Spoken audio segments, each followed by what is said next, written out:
नमस्कार दोस्तों, एक बार फिर हमारे YouTube चैनल में आप लोगों का हार्दिक स्वागत है। लेटेस्ट अपडेट निकल के आई कि कर्मचारियों के लिए बहुत बड़ी खुशखबरी है। दोस्तों, केंद्रीय कर्मचारियों को मिला पुरानी पेंशन स्कीम का फायदा।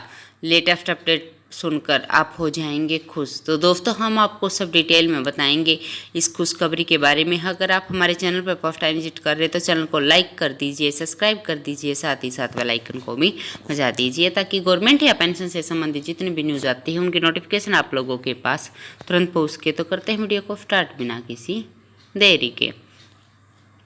दोस्तों, केंद्रीय कर्मचारियों के लिए बहुत बड़ी खुशखबरी आई है। आने वाले दिनों में उन्हें फिर से पुरानी पेंशन योजना का फायदा मिल सकता है। सूत्रों की माने तो मोदी सरकार साल 2024 से पहले इस पर विचार कर सकती है। कर्मचारियों की लंबे समय से चल रही डिमांड को पूरा करने के लिए मंत्रालय से मशवरा मांगा है। केंद्र सरकार के कानून मंत्रालय से पुरानी पेंशन स्कीम को लेकर राय मांगी थी, जिसमें पूछा गया था कि कौन से डिपार्टमेंट में ओल्ड पेंशन स्कीम लागू की जा सकती है। हालांकि मंत्रालय की तरफ से अभी इस पर कोई भी ठोस जवाब नहीं मिला है। वहीं संसद के बीते सत्र में वित्त राज्य मंत्री भगवत कराड़ ने इस बात से इनकार कर दिया था कि सरकार ओल्ड पेंशन स्कीम को लागू करने पर विचार नहीं कर रही।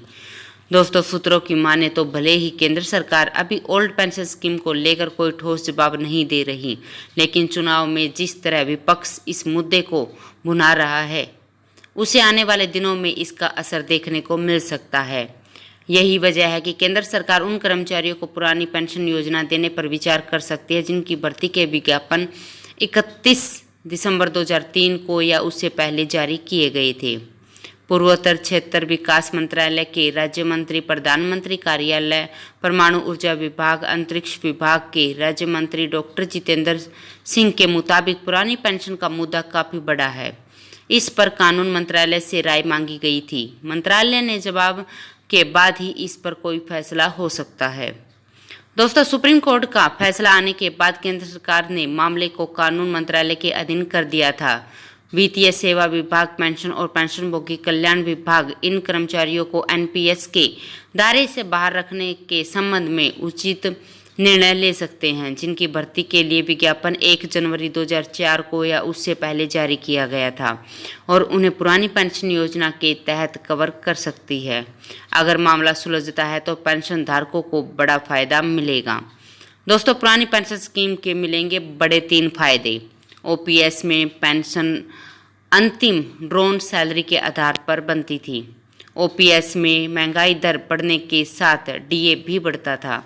जब सरकार नया वेतन आयोग लागू करती है तो भी इसमें पेंशन में बढ़ोतरी होगी। दोस्तों, केंद्र सरकार ने साल 2004 में नई पेंशन योजना लागू की थी, जिसके तहत नई पेंशन योजना के फंड के लिए अलग से खाता खुलवाए गए और फंड के निवेश के लिए फंड मैनेजर भी नियुक्त किए गए। अगर पेंशन फंड के निवेश का रिटर्न अच्छा रहा तो प्रोविडेंट फंड और पेंशन की पुरानी स्कीम की तुलना में नए कर्मचारी को रिटायरमेंट के समय भविष्य में अच्छी धनराशि मिल सकती है।